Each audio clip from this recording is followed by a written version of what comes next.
जय हिंद, नमस्कार दोस्तों। तो चलिए फिर शुरू करते हैं हम लोग। प्राणी विज्ञान का जो बचा हुआ था वो हम लोग शुरू करते हैं।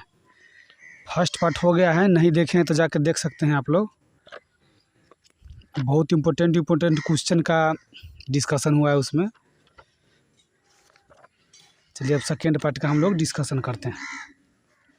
उपकला ऊतक में रुधिर कोशिकाओं का अभाव होता है, जिसके कारण इस ऊतक की कोशिकाओं का पोषण किसके माध्यम से किसके द्वारा होता है? तो विसरण के माध्यम से लसिका द्वारा होता है। विसरण के माध्यम से लसिका द्वारा होता है। कौन सा ऊतक शरीर के अंतरंगों को चोट से बचाता है तथा उसे नम बनाए रखता है? संयोजी ऊतक यानी उपकाला ऊतक है। यानी यह ऊतक है ना, शरीर के अंतरंगों को चोट से बचाता है तथा उसे नम बनाए रखता है। उपकाला ऊतक माने जंतु ऊतक में है। हम लोग प्राणी विज्ञान के जंतु ऊतक से हम लोग शुरू किए हैं। चलिए कौन सा ऊतक, यहाँ पे मच्छर बहुत ज़्यादा करता है। कौन सा ऊतक शरीर के सभी अन्य ऊतक तथा अंगों को आपस में जोड़ने का कार्य करता है? संयोजी ऊतक। नामे से माने जोड़ने का काम करता है संयोजी ऊतक। तो दो तरल संयोजी ऊतक का नाम बता सकते हैं? जटिल संयोजी ऊतक, स्थायी संयोजी ऊतक। रक्त एवं लसिका दो संयोजी तरल संयोजी ऊतक रक्त एवं लसिका। ठीक है। कौन सा ऊतक शरीर के तापक्रम को नियंत्रित करता है तथा मृत कोशिकाओं को नष्ट करके मृत ऊतकों एवं कोशिकाओं को पूर्ति करता है? हेमेटिन संयोजित ऊतक है। ठीक है। नाभि रज्जु किस प्रकार का ऊतक है? नाभि रज्जु जटिल ऊतक है। प्रौढ़ संयोजी ऊतक है। चलिए प्राणियों में संयोजी ऊतक में वसा का संग्रहित होता है, माने किस भाग में? प्राणियों में माने संयोजी ऊतक में वसा का संयोजन होता है। हाँ, एडिपोसाइट संयोजी ऊतक में। माने अगर जब हम पूछ सकते हैं कि प्राणियों में वसा संग्रहित कहाँ होता है, किस ऊतक में? एडिपोसाइट संयोजी ऊतक में। किसे संकुचनशील ऊतक के नाम से जाना जाता है? तो पेशी ऊतक को संयोजनशील ऊतक के नाम से भी जाना जाता है। ठीक है। चलिए आप बता दीजिए, मानव शरीर में मांसपेशियों की संख्या कितनी है? 639। बहुत बढ़िया। मानव शरीर की सबसे बड़ी मांसपेशियां कौन है? मैक्सिमस। हाँ, ग्लूटियस मैक्सिमस। ठीक है। यानी ग्लूटियस मैक्सिमस जो कि कूल्हा की मांसपेशियां होता है। ठीक है। मानव शरीर की सबसे छोटी मांसपेशियां कौन है? एस्टेपियस है। हाँ, एस्टेपिडियस यानी एस्टेपिडियस है। ठीक है। बहुत बढ़िया। जन्म के बाद मानव के माने किस ऊतक में कोशिका का विभाजन नहीं होता है? किस ऊतक में? हाँ, विभाजन नहीं होता है। तंत्रिका ऊतक में। तंत्रिका ऊतक में नहीं होता है। ठीक है। रक्त एक क्षारीय विलयन है। इसका पीएच मान कितना है? पीएच मान 7.4। रक्त का पीएच मान 7.4 है। मानव शरीर में रक्त की मात्रा शरीर के भार का कितना % है? 7% होता है। ठीक है। रक्त वही तरल एक संयोजी ऊतक है। रक्त तरल संयोजी ऊतक है। ठीक है। एक वयस्क मनुष्य में औसतन 5 से 6 लीटर रक्त रहता है, ये तो आपको मालूम है। ठीक है। महिलाओं में पुरुषों की तुलना में कितना लीटर माने कम रक्त होता है? आधा लीटर माने ½ लीटर। ठीक है। चलिए आप बता दीजिए, रक्त का कितना % भाग प्लाज्मा होता है? रक्त का प्लाज्मा हिस्सा 60%। कितना? 60%। और प्लाज्मा 60% होता है। और रुधिराणु? हाँ, रुधिराणु 90%। जब वो 40% हो गया, जब वो 60% हो गया, क्योंकि रक्त का ही भाग है। चलिए आप बता दीजिए, जब प्लाज्मा में से फाइब्रिनोजेन नामक प्रोटीन निकाल लिया जाता है तो शेष प्लाज्मा को क्या कहा जाता है? सीरम कहा जाता है। ठीक है, सीरम कहा जाता है। चलिए आप प्लाज्मा के कार्य क्या है, मैंने प्लाज्मा के कार्य बता सकते हैं? प्लाज्मा का कार्य? हाँ, प्लाज्मा है प्लेटलेट्स का प से प्लाज्मा, प से पचे हुए भोजन एवं हार्मोन्स का शरीर में विभिन्न भागों में संवहन करना माने पहुंचाता है। ठीक है। चलिए आप बता दीजिए, लाल रक्त कण है ना, जो आरबीसी है, उसमें केंद्रक पाया जाता है कि नहीं? केंद्रक नहीं पाया जाता है। आप बाद में जिसमें पाया जाता है ऊंट और लामा, उसमें केंद्रक पाया जाता है। चलिए आरबीसी का निर्माण किस जगह होता है? आरबीसी का निर्माण प्लीहा अस्थि मज्जा में होता है। ठीक है। भ्रूण अवस्था में आरबीसी का निर्माण कहाँ होता है? यकृत या प्लीहा में। यकृत या प्लीहा में। लाल रक्त कण का जीवन काल कितना दिनों तक होता है? 20-120 दिन। 20 से 120 दिन, बहुत बढ़िया। लाल रक्तकण की मृत्यु कहाँ हो जाती है? ये पीलिया में। लाल रक्तकण की मृत्यु हो जाती है यकृत और पलिहा में, ठीक है। यकृत जहाँ भ्रूण भ्रूण अवस्था में लाल रक्त बनता है ना, लाल रक्तकण, उसी में हो जाता है माने इसकी मृत्यु, ठीक है। चलिए आप बता दीजिए किस आरबीसी का कब्र कहा जाता है? आरबीसी का कब्र किसे कहा जाता है? आरबीसी कब्र यकृत या पीलिया का। यकृत या पलिहा को आरबीसी का कब्र कहा जाता है, ठीक है। ठीक है, चलिए बताइए हीमोग्लोबिन किस रंग में माने किस रक्त में पाया जाता है? फाइब्रोनिजन है। हीमोग्लोबिन किस रक्त में पाया जाता है? लाल रक्तकण में कि रक्त बिंबाणु में? हीमोग्लोबिन हाँ, लाल रक्तकण। हाँ, लाल रक्तकण। इसी के कारण उसमें जो एक वर्णक होता है हिम, उसी के कारण रक्त लाल दिखाई पड़ता है, ठीक है। हीमोग्लोबिन में पाए जाने वाला लौह यौगिक कौन है? हीमोग्लोबिन में हाँ, पाए जाने वाला लौह यौगिक रक्त विमान है। हीमेटिन। हीमेटिन है। हीमेटिन है, हीमेटिन है, ठीक है। आरबीसी का मुख्य कार्य क्या है? मान लाल रक्तकण का मुख्य कार्य शरीर में शरीर के हर कोशिका में ऑक्सीजन को पहुंचाना एवं कार्बन डाइऑक्साइड को वापस लाना। हीमोग्लोबिन की मात्रा कम होने पर कौन सा रोग होता है? हीमोग्लोबिन की कमी होने से रक्त छीनता होता है, जिसको आप एनीमिया कह सकते हैं। देखिए हाँ, सोते वक्त आरबीसी 5% कम हो जाता था। जो लोग 4200 मीटर की ऊंचाई पर रहता है उसमें आरबीसी की मात्रा में क्या वृद्धि की कमी होता है? 30% वृद्धि हो जाती है। 30% की वृद्धि हो जाती है, ठीक है। चलिए आरबीसी की संख्या को किससे मापी जाती है?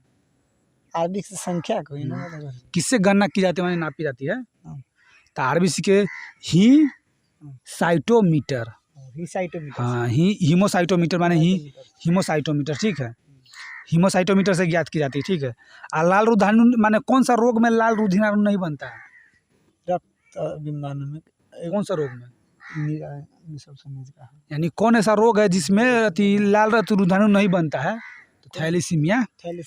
हाँ, चलिए किस रंग का आकार जो होता है ना वो अमीबा के आकार का होता है? रोग का रंग किस रक्त का? लाल रक्तकण का नहीं, श्वेत रक्तकण का आकार ना अमीबा के आकार का होता है, ठीक है। इसका निर्माण कहाँ होता है? श्वेत रक्तकण का। हाँ, श्वेत रंग के अथी में लाल रक्तकण का कहाँ होता है? तो आरबीसी निर्माण कहाँ होता है लाल रक्तकण का? अस्थिमज्जा में। तो श्वेत रक्तकण का अथी में अस्थिमज्जा आएगा, अथी में होता है लिम्फ नोड और हाँ लिम्फोसाइट। लिम्फोसाइट तो उसका अथी है, माने वो पाया जाता है इसी में, लाल रक्तकण में पाया जाता है। हाँ, लेती हो जाएगा तुमको, माने यकृत एवं पीलिया में भी सबसे पहले अस्थिमज्जा में, तब लिम्फ नोड, तब यकृत एवं पीलिया में। इसका जीवन काल कितने दिनों का होता है? 2 से 4 दिन। 2 से 4 दिन। इसकी मृत्यु कहाँ हो जाती है? एक मृत्यु अथी में हो जाती है, पीलिया में, रक्त में। इसकी मृत्यु रक्त में हो जाती है, ठीक है। किसका मुख्य कार्य शरीर के रोगों का संक्रमण से बचाना है? शरीर के रोगों संक्रमण से बचाना, रक्त विमान, श्वेत रक्तकण, ठीक है। शरीर प्रतिरक्षा तंत्रात्मक यानी शरीर प्रतिरक्षात्मक तंत्र की मुख्य कोशिकाएं कौन होती है? ये लिम्फोसाइट होती है, जो कि अगर तुमको दे देगा कि लिम्फोसाइट कौन सा कलर माने कौन रंग के रुधिराणु है, तो श्वेत है, ठीक है। यह 2 प्रकार का होता है, ठीक है, माने बी कोशिका एवं टी कोशिका। ये दोनों कोशिकाएं भ्रूणीय अवस्था में यकृत कोशिका में और वयस्क अवस्था में अस्थिमज्जा में ही बनता है। ये दोनों कोशिकाओं जब परिपक्व हो जाता है ना, तो वही माने संयोजी ऊतक कौन है, यानी रक्त और लसिका के द्वारा परिसंचारित होता है। और टी कोशिकाएं माने कोशिकीय प्रतिरक्षा एवं बी कोशिकाएं माने प्रतिरक्षियों का निर्माण करने के कार्य करता है, ठीक है। बारिश हो रहा है ना थोड़ा। चलिए रक्त बिंबाणु का निर्माण माने कहाँ होता है? रक्त विमाणु का निर्माण प्लेटलेट से अस्थिमज्जा में होता है रक्त बिंबाणु का। इसका जीवन काल 3 से 5 दिन। 3 से 5 दिन। इसमें केंद्रक पाया जाता है कि नहीं? केंद्रक इसमें नहीं पाया, इसमें केंद्रक नहीं पाया जाता। जैसे लाल रक्त जिसमें यह केवल मनुष्य एवं अन्य स्तनधारी रक्त में पाया जाता है रक्त बिंबाणु। हाँ, तो इसमें जब स्तनधारी में तो वैसे भी केंद्रक नहीं पाया जाता है, तो इसमें भी इसका मुख्य कार्य रक्त का थक्का बनने में मदद करता है, ठीक है। और डेंगू ज्वार के कारण मानव शरीर में क्या चीज़ की कमी हो जाती है? एनीमिया के खून के प्लेटलेट्स की कमी हो जाती है, ठीक है। चलो रक्त का थक्का बनना। रक्त का थक्का बनने के दौरान होने वाली 3 महत्वपूर्ण प्रक्रिया कौन है, बता सकते हैं? रक्त का एगो बोलता है, जिसमें थ्रायोप्लास्टी बोला तो बोला जैसे में देखो थ्राम्बोप्लास्टिन, दूगो मिल के अथी बने हाँ हाँ वही यानी thromboplastin plus prothrombin plus calcium double plus बनता है थ्रोम्बिन, और थ्रोम्बिन प्लस फाइब्रोनोजेन बराबर बनता है फेब्रिन, और फेब्रिन प्लस रक्त बिंबाणु बराबर बनता है रक्त का थाका। ठीक है, और रुधिर प्लाज्मा के प्रोथ्रोम्बिन तथा फाइब्रिनोजेन का निर्माण यकृत में किसकी सहायता से होती है? यकृत में विटामिन के की सहायता से होती है। ठीक है, और रक्त का थक्का बनने में सहायक प्रोटीन कौन है? फाइब्रोनोजेन। और रक्त का थक्का बनाने वाला विटामिन कौन है? विटामिन रक्त का थक्का विटामिन के बनावे। विटामिन के। ठीक है, रक्त का थक्का कितने मिनट में बन जाता है? मिनट। रक्त का थक्का मिनट 2 से 5 मिनट में बन जाता है। ठीक है, 2 से 5 मिनट बन जाता है। अब मनुष्य का रक्त वर्ग के नाम बता सकते हैं, माने रक्त समूह का यानी ब्लड ग्रुप का खोज किसने किया है? Karl Landsteiner. हाँ, लैंडस्टेनर कब किया था? 1800 ईस्वी में। 1940 में, सॉरी 1919 ईस्वी में किया था। हाँ, RH फैक्टर का 1940 में किया था, मैंने लैंडस्टेनर और वीनर ने। लेकिन क्या कहते हैं ब्लड ग्रुप का खोज कब किया था? ब्लड ग्रुप, हाँ माने ये रक्त समूह 1900 ईस्वी के 1900 ईस्वी में खोज किया। इसको नोबेल पुरस्कार कब मिला? 1930 ईस्वी में। ठीक है, हाँ देखो मनुष्यों के रक्तों की भिन्नता का मुख्य कारण क्या है? माने मनुष्य के रक्त के भिन्नता का मुख्य कारण क्या है? तो उसमें उपस्थित जो है ना, माने जिसको ग्लाइकोप्रोटीन कहा जाता है वह, और उसको आप एंटीजन भी कह सकते हैं, एंटीजन वही है। ठीक है, एंटीजन 2 प्रकार का होता है, एंटीजन ए एवं एंटीजन बी। एंटीजन या ग्लाइकोप्रोटीन की उपस्थिति में माने उपस्थिति के आधार पर मनुष्य के 4 रुधिर वर्गों में बांटा गया है। ठीक है, मनुष्य के रुधिर माने ब्लड को, रक्त को 4 भागों में बांटा गया है। ठीक है, और जिसमें एंटीजन ए होता है तो उसका रुधिर एंटीजन ए होता है, रुधिर जिसमें एंटीजन ए होता है तो उसमें रुधिर वर्ग ए होता है, और जिसमें एंटीजन बी होता है रुधिर वर्ग बी होता है, जिसमें एंटीजन ए भी होता है उसमें रुधिर वर्ग ए भी होता है, जिसमें एंटीजन नहीं होता उसमें नहीं होता वो हो जाएगा। ठीक है, चलिए रुधिर के चारों वर्गों का आज देखो, किसी एंटीजन की अनुपस्थिति में एक विपरीत प्रकार की प्रोटीन रुधिर प्लाज्मा में पाई जाती है, उसको क्या कहा जाता है? वो एंटीबॉडी कहा जाता है, जो जिसको एंटीबॉडी ए और एंटीबॉडी बी भागों में माने 2 भागों में बांटा गया है। चलो रुधिर के चारों वर्गों के साथ एंटीबॉडी का वितरण। ठीक है, चलो रुधिर वर्ग ए में एंटीजन माने कौन सा एंटीजन होगा? रुधिर वर्ग सीधे है। हाँ, रुधिर वर्ग ए में एंटीजन कौन होगा? यानी रुधिर वर्ग जब ए होगा तो एंटीजन ए होगा, एंटीबॉडी बी होगा, और जब रुधिर बी है तो एंटीजन जैसे यानी जो रुधिर रहेगा ना एंटीजन लगभग बराबर रहता है, अब भी उसके विपरीत एंटीबॉडी हो जाता है। नहीं, अब बताएं हम किसी एंटीजन की अनुपस्थिति में एक विपरीत प्रकार का प्रोटीन रुधिर प्लाज्मा में पाए, तो यानी विपरीत प्रकार के, तो उसको एंटीबॉडी कहा जाता है। एंटीजन है जो एंटीबॉडी होता है, यानी एंटीबॉडी एंटीजन एक साथ नहीं रह सकता है। तो देखो रुधिर ए रहेगा ना तो एंटीजन ए रहेगा, एंटीबॉडी बी रहेगा, और रुधिर जब बी रहेगा ना तो एंटीजन बी रहेगा, एंटीबॉडी ए रहेगा। जब रुधिर ए बी रहेगा ना तो एंटीजन ए बी रहेगा, लेकिन रुधिर एंटीबॉडी नहीं रहेगा। और जब क्या कहते हैं रुधिर वर्ग ओ रहेगा ना, जब रुधिर वर्ग ओ रहेगा तो एंटीजन नहीं रहेगा, एंटीजन नहीं रहेगा, एंटीबॉडी ए भी रहेगा।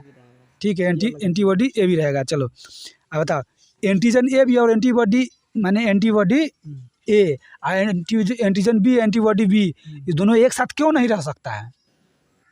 दोनों अलग अलग है। देखो दोनों एक साथ इसी नहीं रह सकता, दोनों जब एक साथ रहेगा ना तो दोनों चिपचिपा, बहुत ज़्यादा चिपचिपा माने पदार्थ का निर्माण करता है, जिसके कारण रक्त नष्ट हो जाता है। ठीक है, उसको अविश्लेषण कहा जाता है, उसी को अविश्लेषण कहा जाता है। क्या कहा जाता है?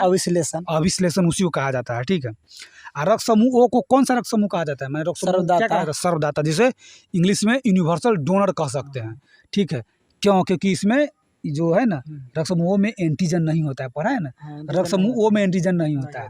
ए बी को क्या कहा जाता है? रक्त समूह ए बी को सर्वग्राही यानी यूनिवर्सल रिसेप्टर, यानी उसमें एंटीबॉडी नहीं होता है। ठीक है, उसमें एंटीबॉडी नहीं होता। यार मच्छर बहुत काटते हैं यहाँ पे। RH फैक्टर का खोज किसने किया था? लैंडस्टेनर वीनर कब? 1940 में। मैंने इस किस चीज़ को मैंने अध्ययन करके किया था, किस पर अध्ययन करके इस RH फैक्टर का खोज किया था? कोनो जानवर है ऐसे। हाँ अति माने अति सीसर बिदर माने अति रिसस बिदर, इससे सीधा। तार का खो गया हाँ, रिसस बिदर। ठीक है। हाँ। चलो रक्त आधान के समय माने रक्त आधान माने रक्त चढ़ाता है तो किस चीज़ का जांच किया जाता है?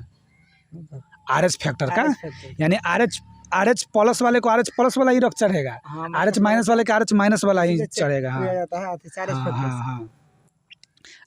RH रक्त समूह अगर जो RH रक्त समूह वाले को अगर जो RH माइनस वाले रक्त अगर चढ़ा देंगे ना तो पहली बार में तो और लेगा। हाँ, ठीक है। दूसरा RH प्लस वाला को माने कह रहे हैं कि माने वहीं फिर दोबारा चढ़ाएगा ना तो RH प्लस वाला व्यक्ति मर जाएगा, सीधे मर जाते कि मरने की संभावना है। माने मर सकता है। ठीक है। ठीक है। यानी क्या बोले हैं इसमें, क्या लिखा हुआ RH जिस माने तुम्हारा ब्लड है RH माइनस, माइनस हम अगर जो हम RH प्लस देंगे ना तो पहली बार कोई फर्क नहीं पड़ेगा, लेकिन दूसरी बार मर जाएगा। अगर तुम्हारा ब्लड है RH प्लस, हम RH माइनस वाला दिए हैं ना तो नहीं, तो एक बार उसमें भी ये नियम होता है। हाँ ठीक है। चलो अब तुम बताओ, पिता का RH प्लस होता था, माता RH माइनस हो तो जन्म लेने वाला बच्चा की मृत्यु भ्रूण अवस्था में ही हो जाएगा, नहीं तो जन्म के तुरंत बाद हो जाएगा। लेकिन दूसरी संतान में, पहला संतान में इसका कोई फर्क नहीं पड़ेगा, माने पहला संतान पर इसका नियम लागू नहीं करेगा। तो इस नियम को क्या कहते हैं? माने एरिथ्रोब्लास्टोसिस फिटेलिस, ब्लास्टोसिस हाँ फिटेलिस, एरिथ्रोब्लास्टोसिस फिटेलिस। चलो माता पिता के रक्त समूह के आधार पर बच्चों में संभावित रक्त समूह। ठीक है। चलो बताओ, अगर जब माता पिता में O और O रक्त समूह होगा माने O गुने O होगा तो बच्चा में O ही होगा। बाकी जो असंभावित जो 4 रुधिर वर्ग है ना, हाँ तो जो हो जाएगा ना वो उसमें माने जो इसमें हो जाएगा उसमें नहीं होगा। यानी जब इसमें O हो गया है हाँ तो रक्त तो 4 गो वर्ग समूह है, रक्त A होता है, B होता है, AB होता है और O होता है। ठीक है। तो जब इसमें O हो गया तो बाकी जो बच गया वो सब तीनों हो जाएगा। चलो O माता पिता में O और A रहेगा माने O गुने A रहेगा तो बच्चों में O आए दोनों रहेगा, O और A दोनों रहेगा। जब माता पिता में O और B रहेगा तो बच्चा में O भी दोनों हो सकता है। ठीक है। जब माता पिता में O और गुने A भी हो तब माता में बच्चा में A और B हो जाएगा। ठीक है। जब माता पिता के A गुने A है तब बच्चा में A और O हो जाएगा। जब माता पिता में A B है तो माता पिता में A और B है तो चारों होते हैं। हाँ देखिए ये बहुत इंपॉर्टेंट है। माता पिता का रक्त समूह अगर जो A और गुने B है तो इसमें सब होगा, यानी A भी आ जाएगा, B भी आ जाएगा, AB भी आ जाएगा और O भी आ जाएगा। ठीक है। अब A गुने AB है तो सीधे A और B AB, हाँ यानी O के छोड़कर तीनों आ जाएगा, O को छोड़कर तीनों आ जाएगा। यानी A के साथ AB लगा हो या B के साथ AB लगा हो या AB के साथ AB लगा हो, यानी सुन लीजिए बढ़िया से, यानी A के साथ A गुने AB हो या तो A के बाद आता है ना B तो B गुने AB हो या AB गुने AB हो, इसमें O के छोड़कर तीनों रक्त समूह रहेगा कि ठीक है। चलिए बताइए, अब बताइए B गुने B रहेगा तो B गुने B O माने B और O हो जाएगा बच्चा में संभावित रक्त समूह। तो ये रहा इम्पोर्टेंट क्वेश्चन। फिर क्या कहते हैं, अब मानव शरीर के तंत्र है वो अगले दिन से शुरू करेंगे, बहुत ही इम्पोर्टेंट भी है। चलिए तो आज इतना ही, फिर मिलते हैं अगले वीडियो में। जय हिंद, वंदे मातरम दोस्तों।